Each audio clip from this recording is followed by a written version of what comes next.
E os Cisnes, de Júlia Lopes de Almeida, voz Iba Mendes. Procurando emoções ou por uma curiosidade extravagante, a Viscondessa de São Roque lembrou-se de um dia ir ver o hospital de alienados do Dr. Aguilar. Descendo do seu coupé dentro do pátio do edifício, perguntou ao porteiro pelo diretor. Não estava, mas, como não devesse tardar, conduziram-na a um escritório ao rés do chão, cheio de armários e de aparelhos elétricos. A Viscondessa sentou-se e olhava para o chão reluzente, quando percebeu uma sombra a deslizar a seu lado. Voltou-se e viu junto a si uma mulher de uns 30 anos, baixa, clara e delgada, de rosto longo como o dos carneiros e olhos pardos, de expressão docíssima. Tinha o andar macio como o das freiras, as mãos delicadas, pequeninas e pálidas, e um sorriso que lhe iluminava a fisionomia triste e vaga. Deseja alguma coisa? Sim, vim pedir permissão ao Dr. Aguilar para ver o seu estabelecimento. Disseram-me que ele não tarda e mandaram-me esperar aqui. Se é só isso, não vale a pena cansar-se. Ele virá ou não virá. Em todo caso, prontifico-me a acompanhá-la. É enfermeira? Sim, minha senhora. O que lhe peço é que escreva aqui o seu nome. A enfermeira apresentou sobre a grande secretária de Nogueira o livro em que se inscreviam os visitantes. A Viscondessa tirou rapidamente a luva e, mesmo sem se sentar, apoiou o cotovelo na mesa e escreveu.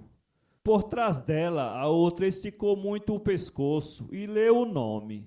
Depois, com um sorriso: Podemos ir. Saíram ambas, atravessaram corredores e subiram escadas. A enfermeira ia adiante, roçando sem bulha nos degraus o vestido mole, de riscadinho azul e branco, coberto na frente por um largo avental de linho pardo. As sedas da Viscondessa farfalhavam.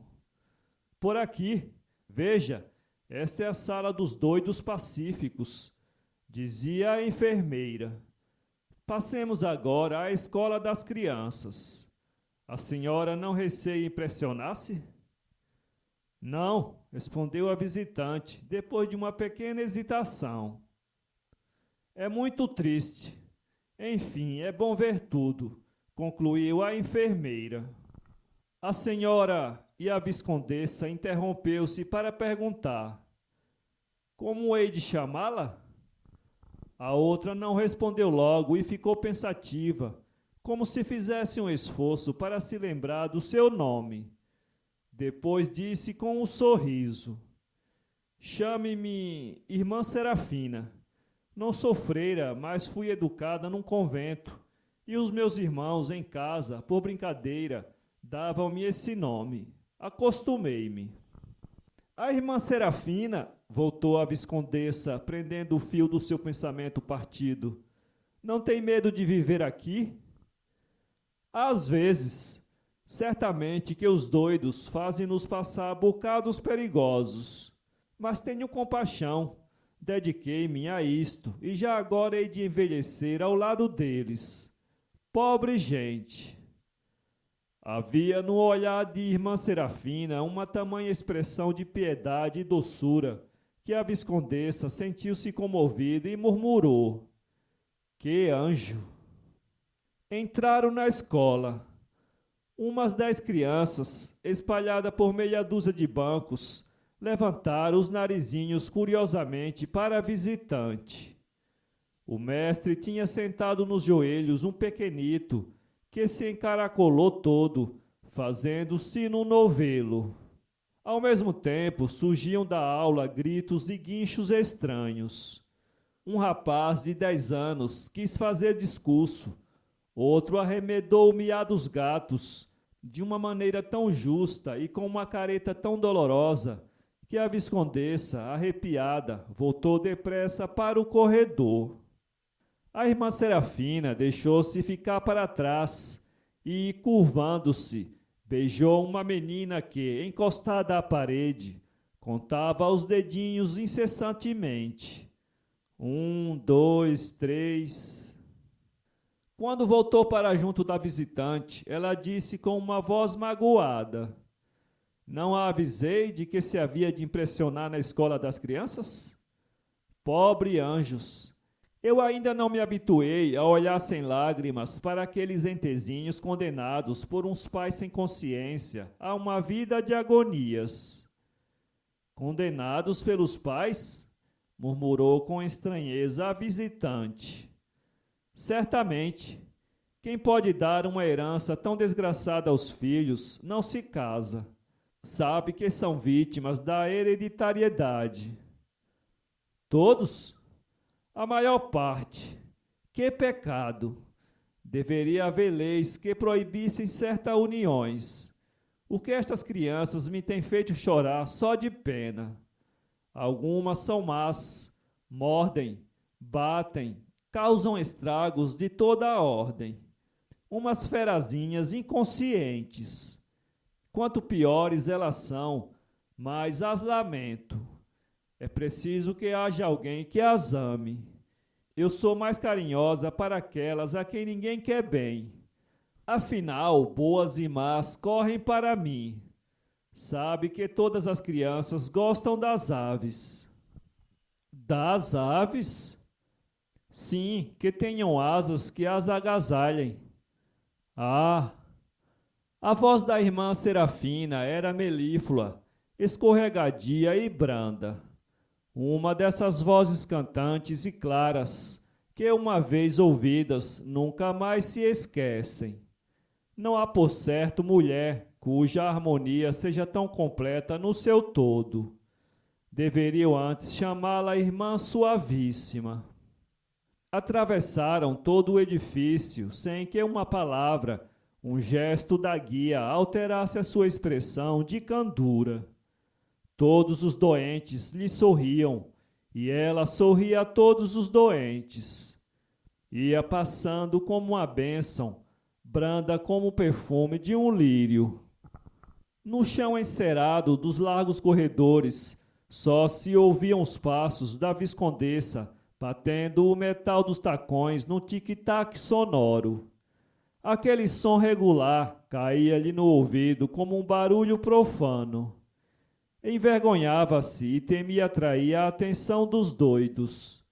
Repelia o desejo de descalçar-se para deslizar como a irmã Serafina pelo parquete. Quer ver uma louca feliz? Sim, respondeu a viscondessa. Impelindo a porta de um quarto, entraram.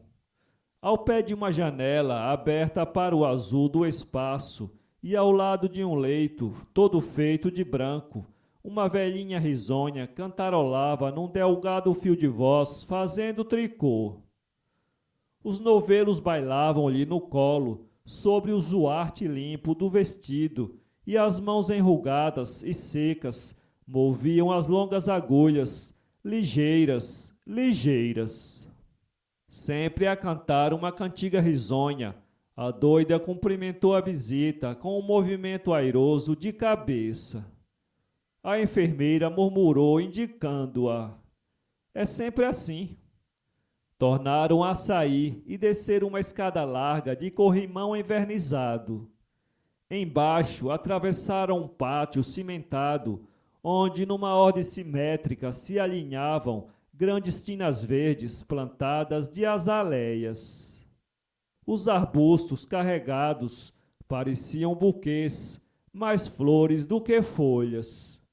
Uns vermelhos, escuro como sangue pisado, outros róseos como o céu na aurora, e outros brancos como a neve casta. A viscondessa roçava por eles o vestido de seda que ia gemendo no seu farfalhar pela expressão nervosa com que ela o arregaçava. A irmã Serafina colheu um galho das azaleias brancas, Soprou delicadamente uma formiguinha que passeava numa das flores e entregou à viscondessa murmurando: as brancas são as mais bonitas, as mais ingênuas, não acha? A outra sorriu. Entraram num corredor que conduzia direito e amplo a uma alta porta de vidro azul. Chegados aí, pararam. Era a porta da saída. Através do vidro grosso da porta, via-se o vestíbulo de ladrilho, aberto sobre o jardim. O sol estava forte, de um ouro intenso. O azul acinzentado do vidro quebrava-o numa luz de crepúsculo outonal. Mármore da escada, areia do jardim, maciços de verdura, grupos de palmas, de roseiras ou de crótons variados, tinha tudo o mesmo tom enfumado, uniforme e brando. Ao centro do jardim, entre um relvado côncavo, um pequeno lago tinha a cor e a placidez de um espelho. E à beira dele, sobre a grama bem aparada, uma cegonha parecia de aço, não só pela cor, como pela imobilidade da atitude. A viscondessa estendeu a mão à irmã Serafina, mas esta não lhe prestou atenção. Tinha o rosto colado ao vidro da porta. Adeus, repetiu a viscondessa. A outra então voltou-se e, suspendendo o busto para chegar a boca ao ouvido da viscondessa, disse com voz mal firme: E os cisnes? Que cisnes? Ia perguntar a viscondessa, mas conteve-se. A irmã Serafina tinha um olhar branco de cólera. Uma transformação súbita quebrava-lhe o encanto. Ela movia-se abrindo os cotovelos e esticando o pescoço. A viscondessa compreendeu a verdade e tateou a porta, sem poder abri-la. Quis gritar, teve medo. E a outra, entretanto, volteava, repetindo cada vez com mais força: E os cisnes? E os cisnes? Minutos depois, a viscondessa ouvia do diretor do hospital que aquela loucura daquela mulher provinha de ter perdido uma filha afogada por causa de uns cisnes. A criança, debruçada no lago, quis agarrar as aves. As aves partiram e a pequenina mergulhou. Desde então, a mãe finge-se de cisne, asseverou ele. Compreendo agora, ela disse-me que tinha asas, com quem eu andei. Andou com uma inofensiva que, mesmo quando grita, não faz mal a ninguém. Para mim, ela só tem uma curiosidade, a mania de se ter encarnado no inimigo. Foi um cisne que lhe motivou a loucura. Ela quer ser cisne. Enfim, também acontece lá fora adorarmos às vezes a própria causa do nosso mal. As suas azaleias, minha senhora. E o médico apanhou as flores que a viscondessa deixara cair ao entrar para o coupé, enquanto os gritos continuavam lá dentro, repetidos e chorosos. E os cisnes? E os cisnes? Para ler este conto, acesse www.poeteiro.com.